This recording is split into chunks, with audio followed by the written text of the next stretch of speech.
Assalamualaikum warahmatullahi wabarakatuh. Bismillahirrahmanirrahim. Alhamdulillahilladzi amarona bil i'tisami bihablillah. Asyhadu an la ilaha illallah wahdahu la syarikalah wa asyhadu anna Muhammadan abduhu wa rasuluh la nabiyya ba'dah. Allahumma salli wa sallim wa barik ala sayyidina Muhammad wa ala alihi sayyidina Muhammad amma ba'd. Hamdan wa syukran lillah. Pertama-tama adalah kita memuji syukur kepada Allah Subhanahu wa taala, Allah yang senantiasa memberikan kita semuanya nikmat-nikmatnya sehingga kita masih diberikan nikmat iman, nikmat Islam, nikmat kesehatan sehingga bisa bertemu walaupun hanya lewat virtual atau layar YouTube panjenengan semuanya. Mudah-mudahan ini bisa menjadikan amalia kita setiap langkah dan diberikan oleh Allah jalan yang lurus, yakni Shiratal Mustaqim. Kedua kali salawat salam semoga tetap tercurahkan kepada junjungan kita Baginda Agung Rasulullah Muhammad sallallahu alaihi wasallam serta keluarga dan sahabat-sahabatnya. Mohon dengan barokah dan tetesan syafaat Rasulullah kita senantiasa diselamatkan dari fitnah dunia, fitnah dajjal, dan dikumpul bersama kasih-kasihnya Allah di jannahnya Allah bersama Rasulullah Muhammad sallallahu alaihi wasallam abadan abada. Salawat amin amin ya rabbal alamin.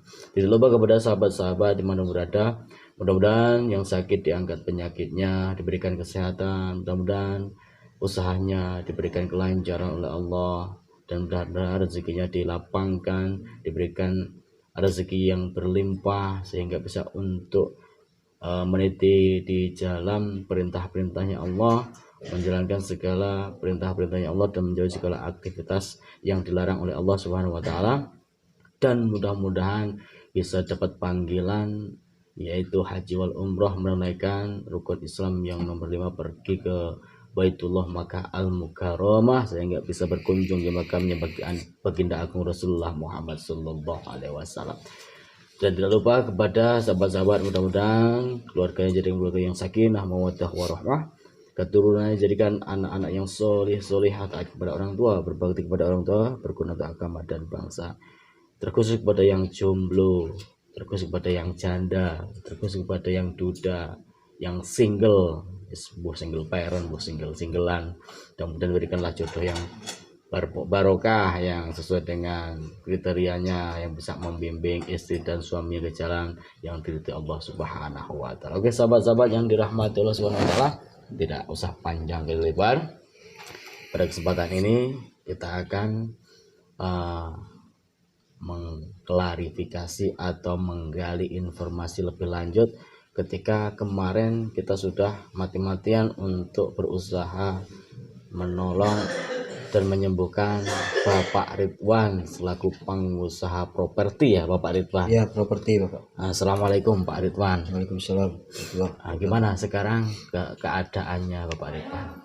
Alhamdulillah agak membaik sih Pak, sudah normal sih. Ya, karena kan artinya di situ ada gangguan-gangguan gaib yang setelah kita tangani itu pasti ada bekas-bekas lemah. Ya. Karena suatu gaib itu berasal daripada saraf yang lemah. Apalagi sudah 5 bulan ya Pak Ridwan. Ya, itu. Sudah 5 bulan Pak saya menjalani sakit ini. Kalau boleh tahu Bapak Ridwan bersama Mbak Maya ya, istrinya. Istri. Menikahnya sudah berapa lama Pak? 5 tahun. 5 tahun. Jadi menikah sudah 5 tahun lamanya, terus belum diberikan suatu keturunan. Ya. Seperti itu. Terus kalau saya boleh tahu kepada Mbak Mayanya itu, kalau secara medis apakah ada sesuatu yang mengakibatkan belum ada keturunan, seperti apa Mbak? Ya, katanya dokter, saya periksakan ke dokter itu kandungannya itu terlalu lemah. Kandungannya lemah. Iya. Terus dari jadi susah untuk untuk punya keturunan itu susah. Kemungkinan kecil bisa, cuma kan artinya dari kandungan kan membahayakan ya. Iya. Terus dari Bapak Ridwan sendiri selaku daripada suami dan pengusaha sukses, kalau betul sekarang ini Bapak ini usianya berapa ini? Saya usia sekarang hampir 41. Masya Allah, luar biasa. Beliau adalah seorang pengusaha properti yang sekarang ini sedang melejit, bisnisnya ada di mana-mana.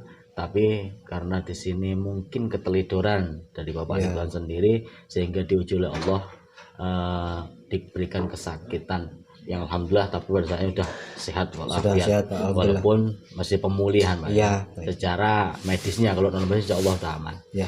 Jadi gimana awal muasalnya panjenengan ketemu sama Mbak Vira ini kok bisa langsung dinikahin sebagai istri kedua ini Pak Ridwan? Ya dulu awalnya saya nikah sama istri saya yang pertama itu udah menjalani 5 tahun. 5 tahun. Selama 5 tahun itu kan nggak dikaruniai momongan. Iya, padahal udah ikhtiar kemana-mana ya. Iya, sudah kemana-mana, tanya-tanya sana sini apa gimana caranya menerima momongan, Ustaz. Jadi setelah itu saya mungkin udah apa ya, udah mungkin putus asa. Jadi saya ambil jalan keluar, tapi saya minta izin dulu sama istri saya yang pertama. Ini sih, ini Oke, biar agak Pak. enak. Nah, Saya izin dulu sama istri yang pertama. Dimana saya boleh nggak semisal saya mau nikah lagi, mungkin biar bisa menambah keturunan. Kalau boleh tahu nih Pak Ridwan, ya panjenengan kok bisa mengambil jalan menikah lagi? Apa karena panjenengan melihat kondisi istrinya sedang kandungan lemah ini kasihan, apa seperti apa? Kok enggak mengambil jalan lain, contohnya bayi tabung, nah, seperti itu? Saya sebenarnya percaya nggak percaya sih Pak untuk menjalankan bayi tabung. Cuman saya mungkin ambil instannya aja. Siapa tahu dengan adanya saya menikah lagi, mungkin cepat dapat momongan. Gitu. Ceritanya seperti itu. Terus kalau dari Mbak Maya sendiri nih, ketika Pak Ridwan atau suaminya panjenengan itu meminta menikah lagi atau memadu panjenengan, sebenarnya panjenengan ini ikhlas apa nggak ikhlas sebenarnya? Ya sebenarnya itu ya antara ikhlas dan tidak ikhlas, namanya juga suami. Iya betul. Tapi mau bagaimana lagi, saya sebagai wanita saya tidak sempurna, bisa dikatakan seperti itu. Karena saya ingin suami saya, keluarga saya ini bahagia, ya saya mengizinkannya. Ya luar biasa sahabat-sahabat. Jadi Mbak Maya ini juga sosok seorang istri yang solehah sebenarnya. Cuma Allah menguji beliau, rumah tangganya belum diberikan karunia keturunan. Bukan berarti tidak diberikan, masih belum. Ya masih belum mungkin Pak. Nah, ketika di sini ini Bapak Ridwan mengambil Mbak siapa Vira ya, Mbak Vira. istri kedua ini menjadi istri, itu sebenarnya ketemunya di mana itu?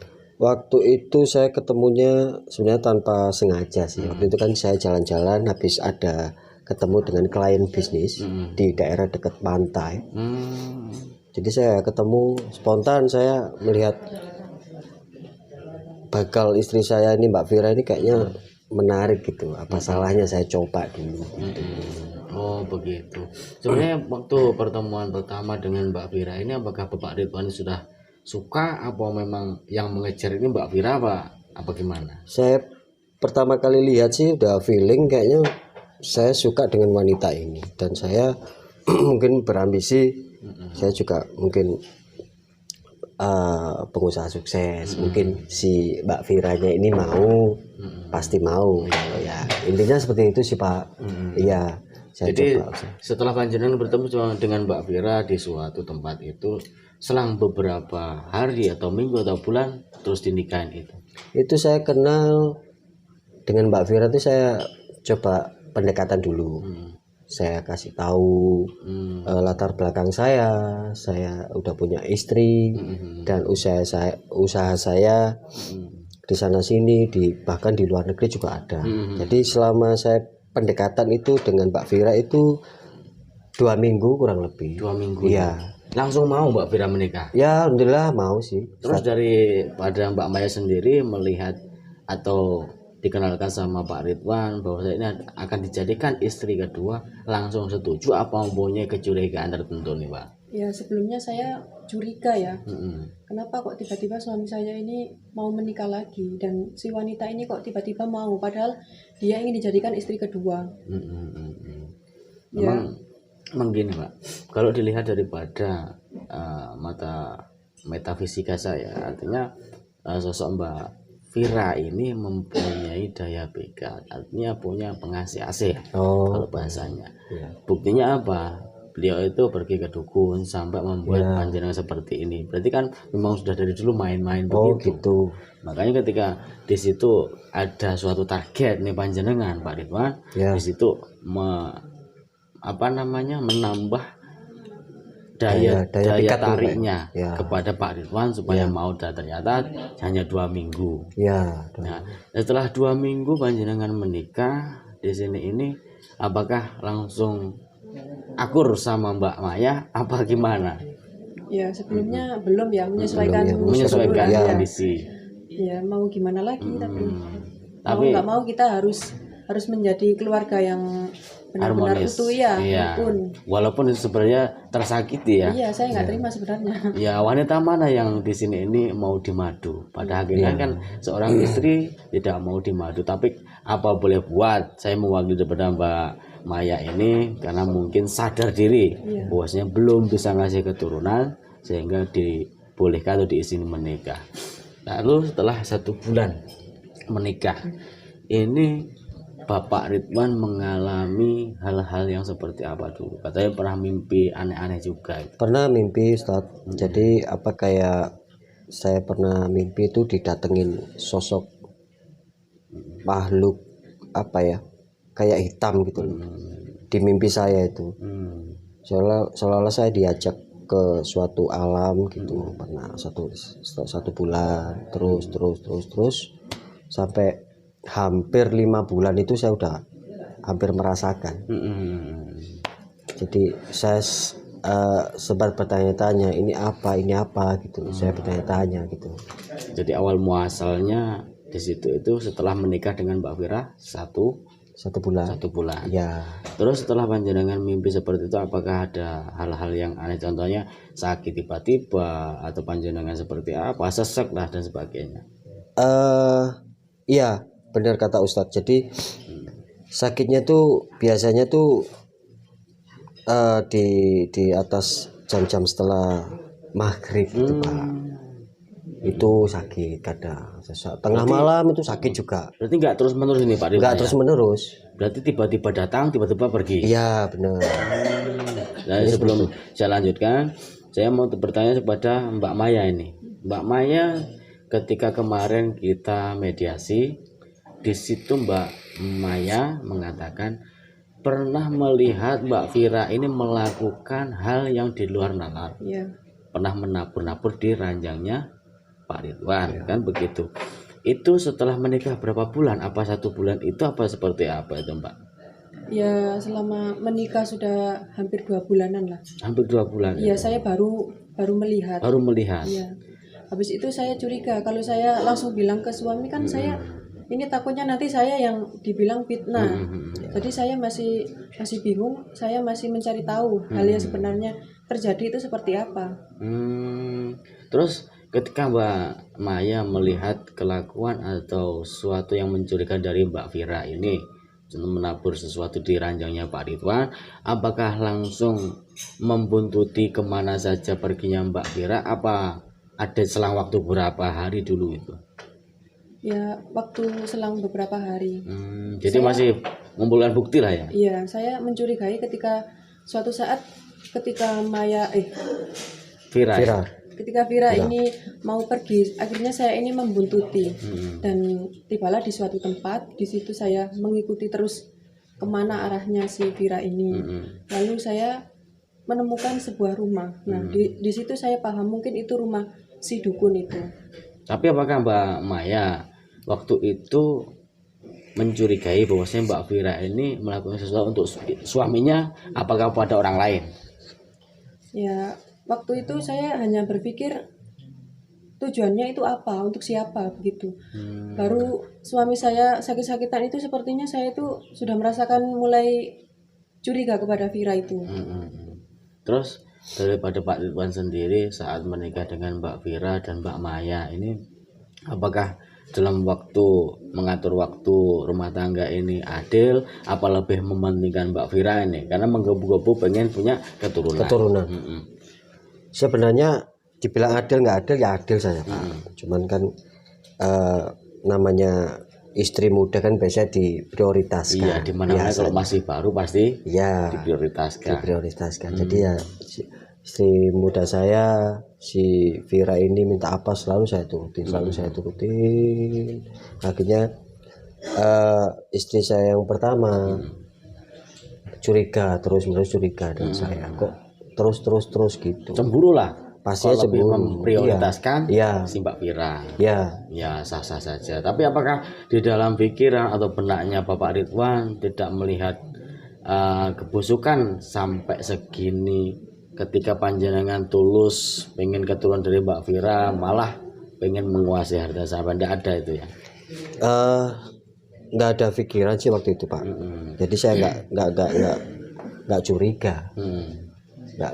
Jadi dengan adanya kemarin saya 100% istri muda saya yang buat saya sakit seperti ini.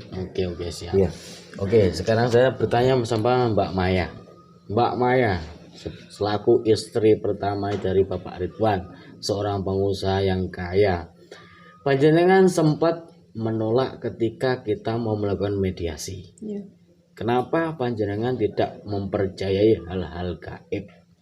Apa yang membuat panjenengan tidak percaya? Saya nggak percaya aja sama hal-hal seperti itu. Apakah selama kehidupannya Mbak Maya itu tidak pernah mengalami gangguan yang seperti ini dan tidak pernah melakukan atau merasakan atau melihat orang lain itu kerasukan lah, terus gangguan dari makhluk seperti itu? Karena saya sendiri sepertinya tidak pernah mempunyai musuh. Jadi saya tidak pernah merasakan seperti hal-hal ini. Tapi ketika di situ kita berusaha semaksimal mungkin bersama santri-santrinya Gus Idris, dan kita sudah diizinkan sama beliau-beliaunya, kan berusaha sampai panjenengan menarik Bapak Adi mau pulang. Iya. Itu saking panjenengan tidak percaya kepada makhluk atau gaib ya. Iya. Nah, tapi alhamdulillah dengan tafakur kita, ikhtiar kita bersama dan atas ridho dan kasihnya Allah, suaminya panjenengan ini kan sehat walafiat. Pada akhirnya begini Mbak, wa ma khalaqtul jinna wal insa illa liya'budun. Firman-Nya Allah di dalam Quran, Allah tidak menciptakan jin dan manusia kecuali hanya untuk beribadah.